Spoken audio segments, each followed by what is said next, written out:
መግደላዊት ክፍል 19 ልብ አንጠልጣይ ታሪክ። ደራሲ አምባዬ ጌታነህ፣ ተራኪ ሶፊያ ዩሱፍ። ይህንና መሰል የፍቅር ታሪኮችን ለማግኘት ቻናላችንን ሰብስክራይብ ያድርጉ። መልካም ቆይታ። ማንም ነጭ የእረፍት ጊዜውን ሊያሳልፍባት የሚፈልግ ሁሉ ኢትዮጵያን ቁጥር 1 ይመርጣል አለ ባሩክ። እሱማ ግልጽ ነው እኮ እኛንን እንጂ ውጪ የምንለው አለች። በዛ ላይ የአሁኗ ገናና ሀገር አሜሪካ ከ150 ዓመት በፊት በሚኒሊክ ጊዜ ብዙ ነገሮችን ከኢትዮጵያ ተወስድ ነበር። ብቻ ተዩና እሱን እና አባባ ሁሉ ሰላም ናቸው? እናቴስ ደህና ናቸው? ጥሩ በቃ ብዙ ጊዜ የለኝም። አንዳንድ ጊዜ እንደዚህ እያመቻቸው አወራሻለሁ፣ እናቴንም አወራቸዋለሁ አለ። እሺ ደግሞ ያቺ ዮርዳኖስ መታ ነበር ስላንተ ልትጠይቀኝ አለች። ኦ ዮርዳኖስ ሰላም በይልኝ። በድጋሚ ከመጣች በእኔ ስም ትምህርት አሪፍ ነው ወይ በርቺ በይልኝ አለ ባሩክ ስልኩን ለመዝጋት እየተቻኮለ። እሺ ልልሃለሁ በቃ ቻው አለችና ኤሊያና እሱም ቻው ብሏት ተለያዩ። የኔ ውድ ወንድም ሲያሳዝን በሰው ሀገር፣ በዛ ላይ ምንም አልተመቸውም።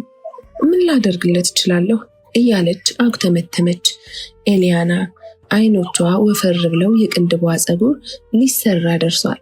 አፍንጫዋ ስልክክ ብሎ የወረደ ሲሆን ከንፈሯ አንዳች አስማት አለው። የፊት ጥርሶቿ የበለዙ ናቸው። ተክለ ሰውነቷ የተስተካከለና ሳቢ ነው። ኤሊያና ቶሎ ተናዳጅና ተናጋሪ ነች። ከባሩክ ጋር ፍጹም የተለያዩ ናቸው። መግደላዊት ወንድሜን ከሀገር አስወጣሽው አይደለም ከራሷ ጋር ታወራለች። ውስጧን በቀል ሲንጣት ታስታውቃለች። ናሆም የኤሊያናን ስልክ ከዮርዳኖስ እንደተቀበለ በቀጥታ ደወለ። ሄሎ አለች ኤሊያና የተደወለውን ስልክ በድጋሚ የተመለከተች። ሰላም ነው ኤሊያና አለ ናሆም። ደህና ማን ልበል አለች።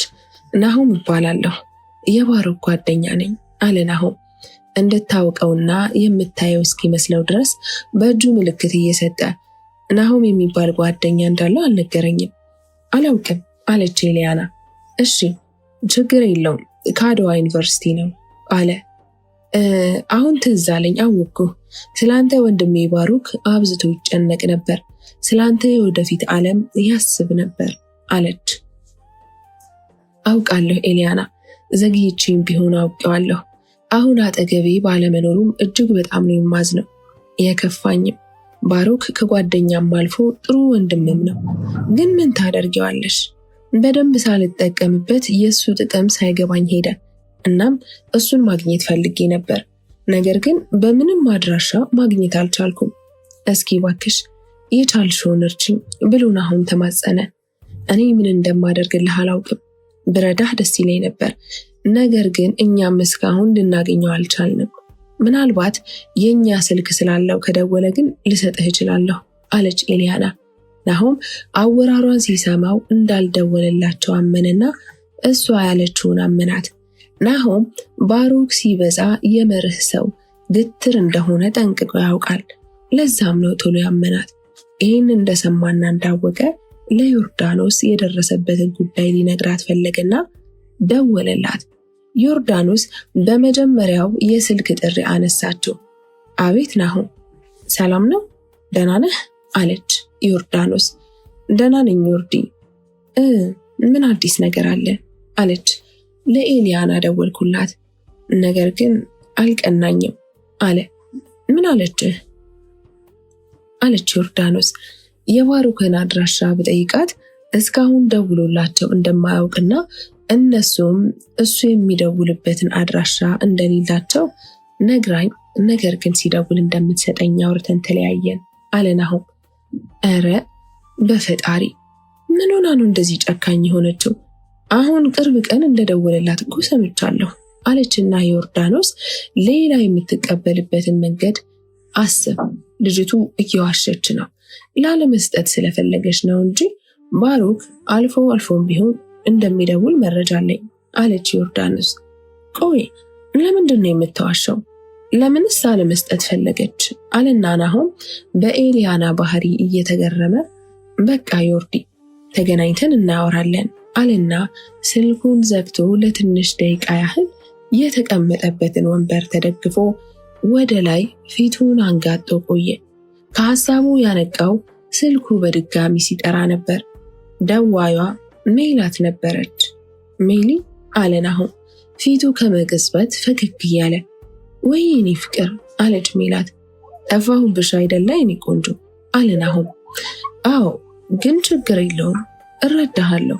እኔ ምልህ ዛሬ ራት ውጭ እንድንበላ ፈልጌ ነበር። ምን ታስባለህ አለች ሜላት። አንቺ ካሰብሽው ውጪ ምን ላስብ እችላለሁ? በደስታ ነዋ። ራት ጋባዥ ግን ማን ነው? እኔ ብር የለኝም። ከወደ እርስዎ በኩል ፈንድ ካልተደረገ አለ ናሆም። ረጅም ሳቅ ከሳቀች በኋላ አታስብ የዛሬውን ወጪን ይሸፍናለሁ አለች ሜላት እየሳቀች። ናሆምም በሳቋ አጀባት፣ አብሯት ሳቀ። በቃ የኔ ውድ ቆንጆ ማታ ላይ ተዘጋጅተሽ ስትጨርሽ ደውይልኝ አለ ናሆም። እሺ እደውላለሁ ብላው ሜላት ወሬያቸውን ቋጩ። ናሆም ሜላትን አውርቶ እንደጨረሰ የኤሊያና ንግግር ትዝ አለው። በጣም የምትገርም ልጅ ነች፣ ከባድ ልጅ ነች ሲበዛ አለና ራሱን በአግርሞት ወዘወዘ። ሜላት ረዘም ያለ ስስ ተከፋች ጃኬት ከላይ ጣል አድርጋ የሰውነት ቅርጿን ለይቶ የሚያሳይ ታይት ሱሪ ለብሳ ከሸራ ጫማ ጋር ተጫምታ ከቆዳ የተሰራችውን ባጓን አንጠልጥላ ቁልቁል እየወረደች ስልኳን አውጥታ ለናሆም ደወለች። ናሆምም በመጀመሪያ ጥሪ ያነሳውና ወጣሽ አለ። አዎ አለችው። ጥሩ በቃ ውጭ ላይ ነኝ እሺ አለ። እሺ መጣሁ ብላ ስልኩን ዘጋችው። የዘመን ጥላሸት ውስጥ ላይ እንዳይቀር ትተጋለህ። ያለፈው ትዝታ ሲከተልህ ደግሞ ዛሬ የምታደርገውን አታውቅም። በትላንት እንቅብና ቁና ልክ ተሰፍተህ ነው የምትቀየረው እንጂ ከስፌቱ ልክ ወጥተህ መሳብም ሆነ መነሳት አትችልም። ይህ የኛ የኢትዮጵያውያን እውነት ነው አለ አማኑኤል። አማኑኤል ይሄን ያለው የሁለተኛው ወሰነ ትምህርት መሰረት በማድረግ 14ኛውን የአድዋ ዩኒቨርሲቲ የስነ ጽሑፍ ዝግጅት ለማዘጋጀት ሙሉ የኪነ ጥበብ ቤተሰቦች በተሰበሰቡበት ነው። ለምንድን ነው ከስፌቱ ወጥተን የማናስበው አለ ጥግ ላይ ሆኖ። የአማኑኤልን ንግግር በአርምሞ ሲያዳምጥ የነበረው ናታኒም ሁሉም ዞሩ። መቅደላዊትም አብራ ስትዞር ናታኒም ነበር። ከተነሳችበት እንዳሞራ ክንፍ ከንፋ በመሄድ አንገቱን አነቃቸው። አንተ ውሻ ሕይወቴን በጠበጥከው፣ ከራሴ ጋር አለያየኸኝ። በአንተ ምክንያት ራሴን መሆን አቃተኝ። በአንተ ምክንያት በሕይወቴ ትልቅ ነገር ያደረገልኝን ሰው፣ የማፈቅረውን ሰው ነጠከኝ። ባሩክን የወሰድክብኝ አንተ ነህ እያለች አንገቱን በደንብ አነቀችው። ሁሉም ደንግጠው ፈዘው ቀሩ። አማኑኤል እየሮጠ በመሄድ እጇን ከአንገቱ ላይ አላቆ መቅደላዊትን ወደ ነበረችበት ቦታ እንድትሄድ አቅፎ ይዟት ሄደ። እሷ ግን ለያሽ ለገናሽ አስቸገረች። ይሄ ቆሻሻ እኮ ነው በኔ ላይ የቀለደው። ለምንድን ነው የምትገለግለኝ? ለምን አማን አንቂ ብገለው ምንኛ ደስ ባለኝ አለች። አማኑኤል ዝም ብሎ ወደ ወንበሯ እየገፋ ወሰዳት። ሁሉም እርስ በርሳቸው መተያየት መጠቋቆም ጀመሩ። ስለ መቅደላዊት የሚያውቁ አንገታቸውን ሰብረው አዘኑ። አሳዝናቸው ንጽ ይላሉ። ለተፈጠረው ነገር እጅግ በጣም ይቅርታ እያልኩኝ የቲያትር ክፍሎች ወደ አዳራሽ ግቡና ቮካል ጀምሩ። የስነ ጽሑፍ ክፍል ደግሞ ስራዎቻችሁን እዚህ ቢሮ ሆናችሁ ተገማገሙ። እኔና መቅደላዊት ወጣ ብለን እንመጣለን አለና አማኑኤል ከመቅደላዊት ጋር ወጣ። መቅዲ አውቃለሁ በዚህ ድርሰት በሚመስል ታሪክ ውስጥ የተጎዳሽው ማዕበል እንዳናወጣት ጀልባም እንደሆንሽ አውቃለሁ።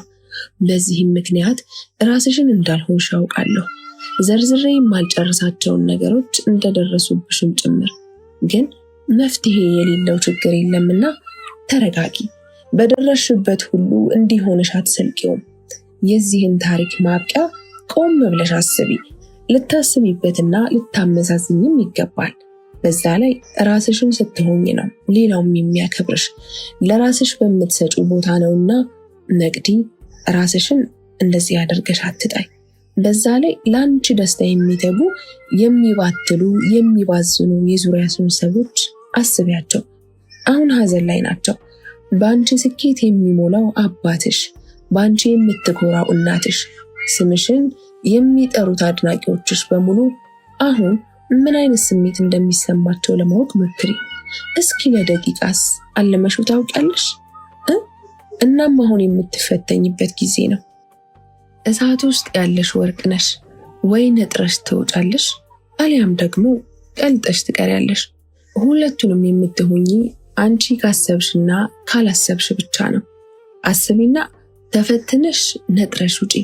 በየጉራንጉሩ አትርመስመሺ። ይህን ስልሽ ባሩክን እርሺው፣ ለሱ ያለሽ ስሜት ምንም ነው። እርሺው እያልኩሽ አይደለም። እርሱን በልብሽ አድርገሽ ጽኝና መንገድሽን መሄድ ጀምሪ ማለቴ ነው።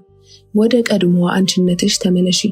ባሩክ ሲበዛ ጠንካራና አስተዋይ ልጅ ነው።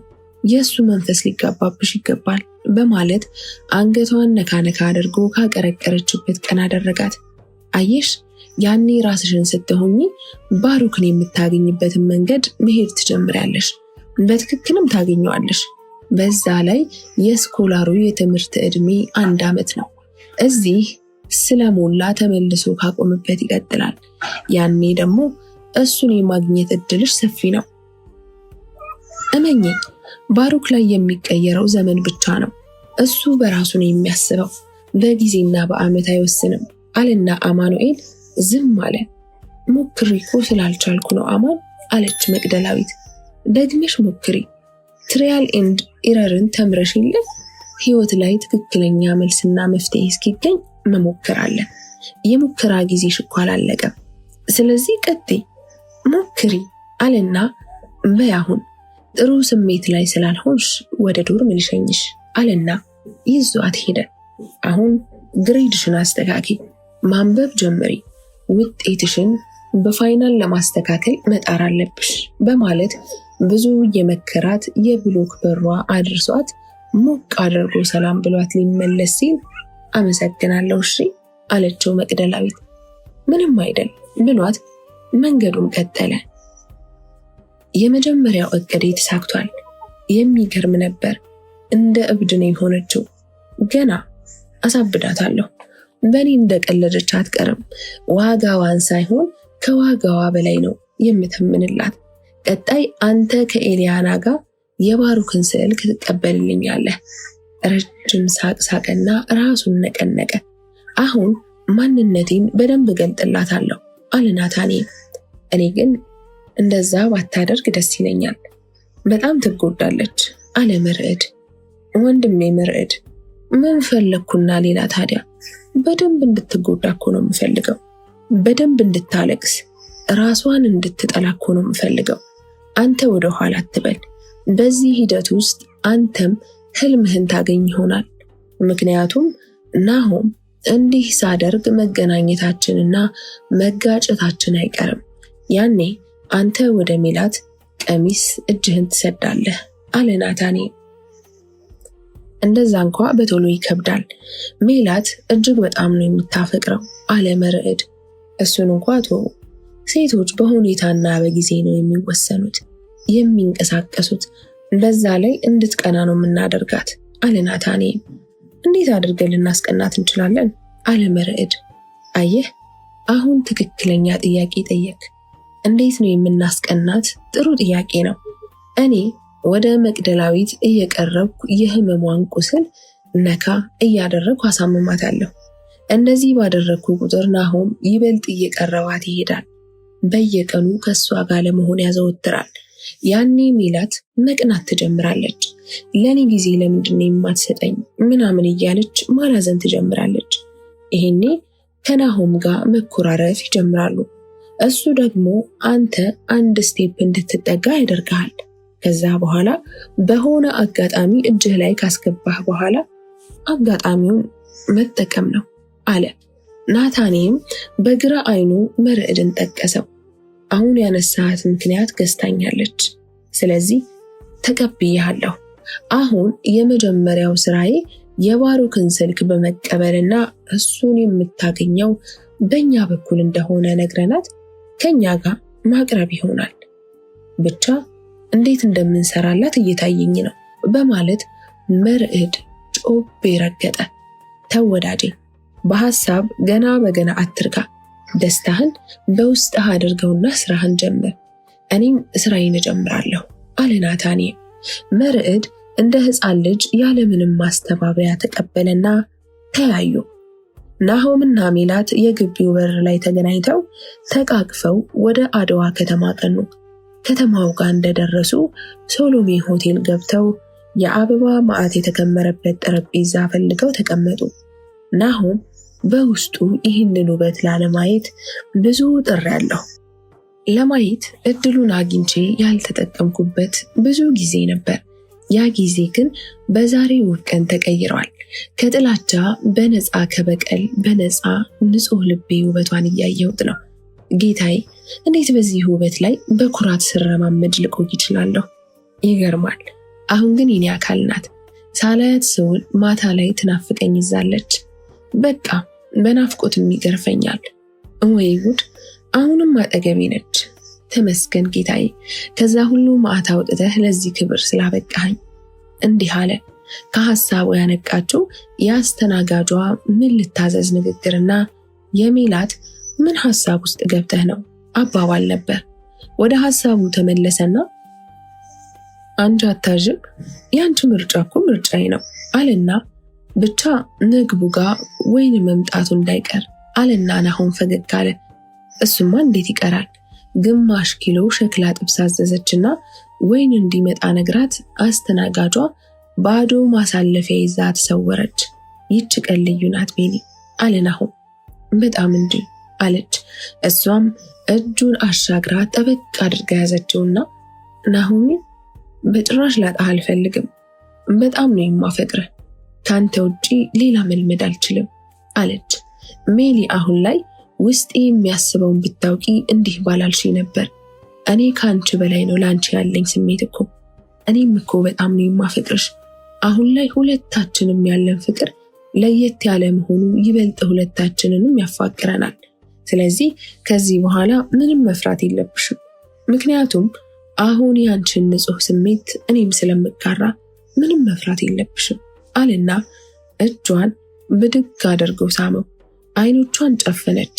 በደስታም ታለቅስ ነበር። ሰላም ነው ኤሊያና አለ መርዕድ። ደህና፣ እንዴት ነህ መርዕድ? አለሁልሽ። ትምህርት እንዴት ነው? በጣም ቆንጆ ነው። አንተስ ማስተርህን ለመማር ሄድክ አይደል? አለች ኤሊያና። አዎ። የወንድም ናፍቆት እንዴት እያደረገች ነው? ከባድ ነው። ምንም ተነግሮ አያልቅም።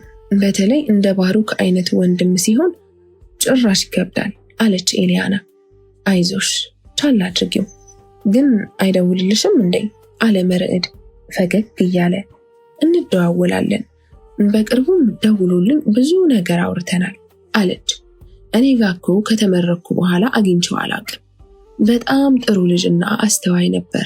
በሱ ሐሳቦችና ምክሮች ብዙ ነገሮችን ቀይሬያለሁ እና እባክሽን ስልኩን ባገኝና ባወራው ደስ ይለኝ ነበር። አትተባበሪኝም?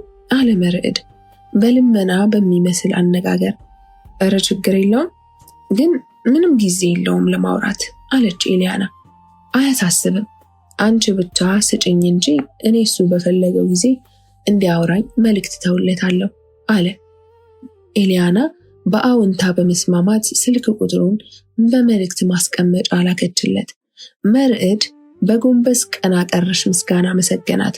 ምስጋናው ምንም እንደማያስፈልግና ያደረገችው ነገር ያን ያህል የሚያስመሰግን እንዳልሆነ እየገለጠችለት ንግግራቸውን ቀጠሉ። ስልኩን ከዘጋው በኋላ በሐሴት ጮቤ ረግጦ ወደ ላይ ዘለለ። እጆቹንም ወደፊትና ወደ ኋላ በማድረግ ደስታውን ገለጸ። አሁን ትልቅ ዜና አለኝ። ናታኒም ቡዳ የሆነ የደስታ መርዶ ላረዳህ ይገባል። በምላሹም የደስታዬን ጽዋ አብረኸኝ እንድትጎነጭ እፈልጋለሁ በማለት ስልኩን አውጥቶ ደወለለት። ናታኒም የእሱን ስልክ እየጠበቀ ያለ እስኪመስል ድረስ የመጀመሪያውን ጥሪ ገና እንደጠራ ስልኩን አንስቶ እንዲህ በዚህ ፍጥነት ያስደወለህ አንዳች ትልቅ ነገርማ ጀብድ ፈጽመህ መሆን አለበት አለው። ናታኔ እርግጥ ነው ልክ ብለሃል፣ ስልክ ቁጥሩ እጄ ገብቷል፣ አሁን ላከችልኝ አለ መርዕድ። ወንድሜ መርዕድ ጎብዝሃል እንጂ ትልቅ ስራ እኮ ነው የሰራኸው። የሚገርም ጅማሮ ነው። በዚህ አካሄድማ የብዙዎችን የሐዘን ጊዜ አቅርበን የእኛን የደስታ ጊዜ ደግሞ እናቀርበዋለን። በርታልኝ ወንድሜ፣ እኔም አሁን አሪፍ ስራ እየሰራሁ ያችን ቀትረ ቀላል መቅደላዊት እየተከታተልኩ ነው። ሌላው ናሆምና ሜላት ደግሞ ለራት ወጥተዋል። ስለዚህ እንደፈለግኩ ማድረግ እችላለሁ አለ ናታኔ። አውቃለሁ አንተ ይበልጥ ከኔ በላይ አሪፍ ዜና እንደምታመጣ አለ መርዕድ። ተውማ አሁን እንኳ ዘርረኸኝ እየመራኸኝ ነው ብሎ ናታኔም ቀለደ። ለማንኛውም መልካም ጊዜ፣ ብዙ አትዘኝ፣ ላንቺ ካለው ሄዶ ይመጣል። እንዲህ ራስሽን በጣልሽ ቁጥር ራስሽንም አተሽ እሱንም ታጨዋለሽ። አሁን እሱን የምታገኝበትን ነገር ማመቻቸት ነው ያለብሽ። አንቺ እኮ የሁላችንም የጥንካሬ የሁሉ ነገር ምሳሌ ነሽ። እንደዚህም አትሁኝ ባክሽ፣ ቤተሰቦችሽንም አስቢ እንጂ አለች ማኪ የመቅደላዊትን እንባ ከዓይኖቿ ስር እያበሰችና እያቀፈቻት። ምን ላደርግ ማኪ፣ ያኔ በልጅነት አስቀየምኩት። የእሱን ንጹህነት ማየት ተሳነኝ። እውነቱን ማመን አቃተኝ። ፍቅሬን ማወቅ አቃተኝ። እርግጠኛ ላልሆንኩበትና ለእኔ ደስታ ፍጹም ለማይጨነቅ ሰው፣ በውሸትና በማስመሰል ለተሞላ ሰው ብዬ ባሩክን የልቤን ሰው አፍቃሪን ለኔ ሲል ራሱን እስከ ማጋፈጥ የደረሰውን ባሩክን ማጣቴ እኮ ነው። ስለሚያንገበግበኝ ነው ማኪ። ይሄን ነገር የምሆነው ፈልጌ አይደለም፣ ሳላውቀው በጉዳት የምሆነው እንጂ አለች መቅደላዊት። አውቃለሁ መቅድዬ፣ ሳልረዳሽ እኮ ቀርቻ አይደለም እንደዚህ እምልሽ፣ ግን እንደዚህ ብዙ አትዘኝ። በዛ ላይ ባሩክ መምጣቱ አይቀርም። ያኔ እንደምንም ብለሽ ይቅርታ ተጠይቂዋለሽ። እሱም ምንም ነገር አይልም። በእርግጠኝነት ይቀበልሻል፣ ሁሉንም ይረሳዋል። ደግሞ ስለሚያፈቅርሽ ይቅርታሽን ያለምንም ሽምግልና ይቀበልሻል አለች ማጊ። እስኪ ያደርግልኝ ጓደኛዬ፣ ግን ከዚህ በኋላ ለሁለታችሁም ቃል እገባለሁ። ትምህርቴን በስርዓት አነባለሁ፣ እከታተላለሁ፣ ጥሩ ውጤትም አመጣለሁ ብላ እምር አለች። ማኪ ደስ አላት። እንደሱ ስትሆኝ ነው የሚያምርብሽ። እሺ፣ ግን ጥሩ ውጤት ማምጣት የምፈልገው ባሩክ የሄደበት ዩኒቨርሲቲ ስኮላር እንዲደርሰኝ ስለምፈልግ ነው። እዛው ሄጄ ይቅርታ ጠይቄው ፍቅሬን ማጣጣም ነው የምፈልገው አለች። የዛሬው ምሽት በጣም ልዩ ነበር። እኔ በጣም ደስተኛ ነኝ። አንተ ሁሌም የኔ ነህ፣ እንድትሆንም ነው የምፈልገው አለች ሜላት የናሆምን ፂም እየነካካች። አታስቢ፣ የኔ ነሽ፣ አንቺም እኔም ያንቺ ነኝ አለ ናሆም። ፀሐይዋ ሳትወጣ ገና በወገግታ ላይ ነች። የናሆም ስልክ ጠራ። ሜላት ፈጠን ብላ ለማንሳት እጇን ወደ ጠረጴዛ እየላከች በዚህ ሰዓት ማን ነው የሚደውለው አለችና ስልኩን አንስታ ስታየው የማይታወቅ ቁጥር ነው ናሆም አለች ሜላት ፊቷን ወደ ናሆም እያዞረች። አምጮ አለና ተቀበላት። ናሆም ከአንገቱ ቀና አለና ያልጋውን ራስ ደግፎ አቤት አለ ናሆም። ነገር ግን ከወዲያኛው መስመር ሊመልስለት የቻለ አንዳች ሰው አልነበረም። ለምንድን ነው ስልክ ደውለው የማያወሩት? ሄሎ አለ በድጋሚ። አሁንም የተሰጠው አጸፋ ዝምታ ነው። የኔትወርክ ችግር ይመስለኛል በማለት ስልኩን ዘጋው። በድጋሚ ተደወለ። አነሳውና ሄሎ አለ ከወዲያኛው የስልክ ጫፍ። ሰላም ወንድሜ፣ ማን ልበል አለ ናሆም። አሁንም ወደ መጀመሪያው የስልክ ሁናቴ ተመለሰ። ሄሎ ያለው የወደኛው ሰው በድጋሚ ጸጥ ረጭ አለ። ናሆም ደጋግሞ ሃሎ ቢልም ሃሎውን ግን የመለሰለት ሰው አልነበረም። በንዴት ስልኩን ወረወረ። አውቀው ነው የሆነ የማላውቀው ሰው፣ እሱ ደግሞ የሚያውቀኝ አለ ተውራጭቶ እየተነሳ። ሜላት አብረው ብድግ አለችና ናሆሜ ተረጋጋ፣ ስሜታዊ አትሁን፣ አትናደድ፣ በስህተትም ሊሆን ይችላል፣ መገጣጠም ሊሆን ይችላል፣ ብዙ አትናደድ አለች ለማረጋጋት ያህል። አይ አይመስለኝም የኔ ቆንጆ፣ ሆን ተብሎ ነው። በድጋሚ ተደወለ። ናሆም በንዴት አይኖቹን አስለመለመና ብድግ አድርጎ ይኸውልህ ማንም ሆን ማን ያወቅኩህ ዕለት አልለቅህም እሺ አለ። ክፍል 20 ይቀጥላል።